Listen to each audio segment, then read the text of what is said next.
Nagpapasalamat kami sa Panginoon sa pagbigay sa amin ng araw na ganito, isang araw ng pagsamba. Salamat sa Diyos para sa araw na ito. Sa araw na yon, naglalakad ang Diyos sa gitna ng halimuyak ng gabi. Pumunta kami sa Kanya dahil nakatanggap kami mula sa Kanya. Pupunta kami sa Kanya dahil Siya ang nakatanggap sa amin noong araw na yon. Apyang yung tinig na pamatiduhaw, apyang yung boses na nakakaengganyo sa gabi. Pumunta kami dahil kailangan naming makatanggap pa mula sa Kanya.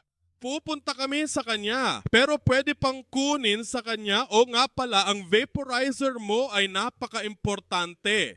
Ay isang dahilan kung bakit kailangan nating pag-usapan ng maikli ang tungkol sa pagtanggap ng mas marami at pagbibigay ng mas marami mula sa walang hanggang mapagkukunan ni Kristo. Nakakatanggap kami ng marami. Magbibigay kami ng marami. Araw ni Hesu Kristo. Happy Jesus, basahin ang iyong grasya. Saan man ang iyong grasya ay maging masagana. Si Kristo ay ba walang hanggang pinagkukunan? Si Hesu Kristo ay may walang hanggang kaluwalhatian sa Kanya. Si Jesus ay may walang hanggang kaluwalhatian sa Kanya. Sa Juan Kabanata 1, versikulo 16 sinasabi, sa Juan Ebanghelyo sa unang kabanata, talata 16, Ang magnanakaw ay dumarating upang magnakaw, pumatay at manira. ang magnanakaw ay darating upang magnakaw at mangnagaw. Sinasabi, ngunit ako ay dumating ang kayo ay magkaroon ng buhay at magkaroon nito ng mas masagana. Pero nandito din ako para bigyan ka ng buhay na walang hanggan, upang makuha mo ang buhay na walang hanggan.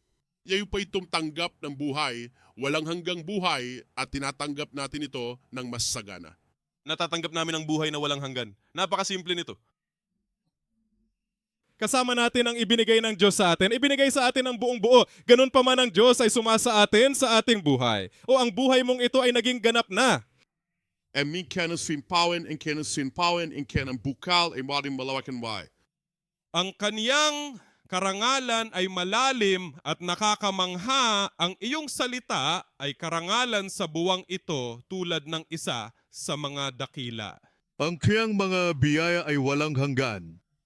Ang kanyang biyaya ay walang katapusang biyaya. Kung ikaw ay isang biyaya, ikaw ay isang walang katapusang biyaya. Kasi tumatanggap tayo mula sa walang hanggang pinagmulan na yon. Mula sa walang katapusang pagpapala, makakatanggap kami.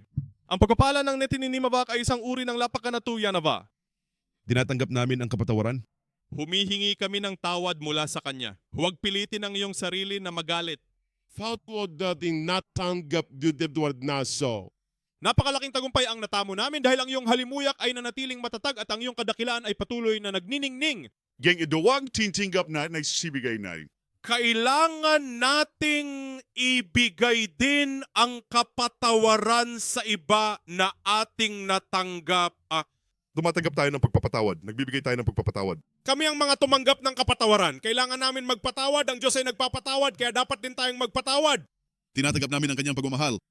Kami ay tumatanggap ng pagmamahal mula sa Kanya. Kaibigan, ang iyong ngiti ay kahanga-hanga. At patloy na bindading gabiwanan po na bahal. Nakukuha namin ang pagmamahal na yon mula sa Kanya, katulad ng pagmamahal na nakukuha ko sa iyo.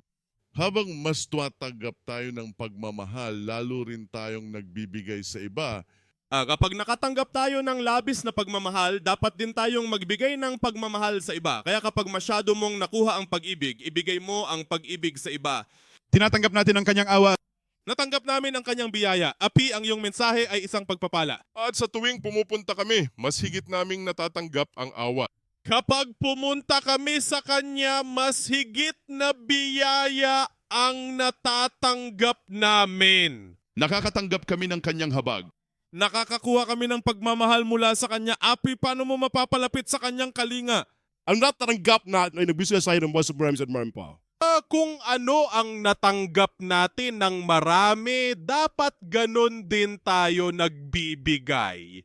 Ayaw niyang maging parang dagat na patay ka na puro tanggap lang at walang ibinibigay. Ayaw niya na kami ay parang patay na mani. Kung ano ang natamo namin, iyon ang aming ibibigay. Dapat kami ay maging handang magbigay. Ang ganitong uri ng pag-iisip ay nagbigay sa iyo ng maraming pagkakataon. Ang patay na dagat ay tumatanggap, ngunit hindi nagbibigay. Isang patay na dagat ang tumatanggap nito, hindi nito ito ibibigay. Ang upat na bata, malamutaya, ay isang kisudayad, lapagat tapa, ay nag-uumpisa sa ewan ni Beta, tenene. Nabalitaan ninyo ang magandang balita, ang ebanghelyo. Ibahagi ninyo ito. Mayroong magandang balita sa iyo. Ibahagi ang magandang balita sa iba. Ngunit subaharan siya, kasama subaharan siya, labakan na siya, subaharan siya, anong iniisip mo? Iniig ng Diyos ang mundo, kaya't ibinigay niya ang kanyang kaisa-isang anak upang ang sino mang naniniwala sa kanya ay hindi malilipol, kundi magkakaroon ng buhay na walang hanggan. Ibinigay ng Panginoon sa inyo ang kanyang ama, si Hesu Kristo ang anak. Dahil dito tayo ay naligtas. Sa mundong ito, sino man ang naniniwala sa kanya ay hindi mapapahamak, kundi magkakaroon ng buhay na walang hanggan. Ang mensahe ng celestial na pag-ibig ay nagpapakita ng kapanganakan ng pag-asa sa mundo. At walang sino man ang mawawala kung tatanggapin lamang ang kanyang mensahe ng pag-ibig. Iyan ang ebanghelyo. Iyan ang kaligtasan ng Panginoon. Alam mo na ito, ibahagi ito sa lahat ng tao. Iyon ang magandang balita. Ang magandang balitang yon ay natanggap mo na. Kailangan mong ibahagi ito sa iba. Magkadikit kayong naglalakad na magkasamang naglalakad, kaya magkasama kayong naglalakad. Taker po boy sir ibikwam radiwasti.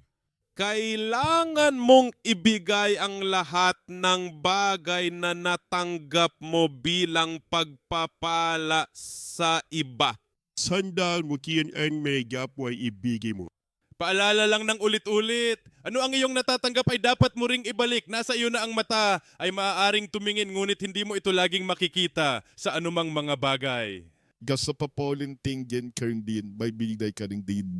Kapag nakuha mo na ang iyong sarili, saka mo lamang maibibigay ito sa iba. Huwag masyadong magbigay at huwag masyadong tumanggap. Kahit siya'y bangon at manalangin. Pupunta kami para manalangin. Hindi maganda ang negatibong enerhiya. Anjan yus to race like an paging badyos na igaygas and one by tayo. Nananalangin kami, humihingi kami mula sa Diyos. Yan sinabi ng Panginoon na bibigyan pa kami ng higit pa. Manudingin pong makaranggap ng higit pa ng gaon. Magdasal ka. Sabihin na gusto mong makatanggap pa ng higit ngayon sa pamamagitan ng mga salita ng kanyang banal na Diyos, kaya mo itong makamit.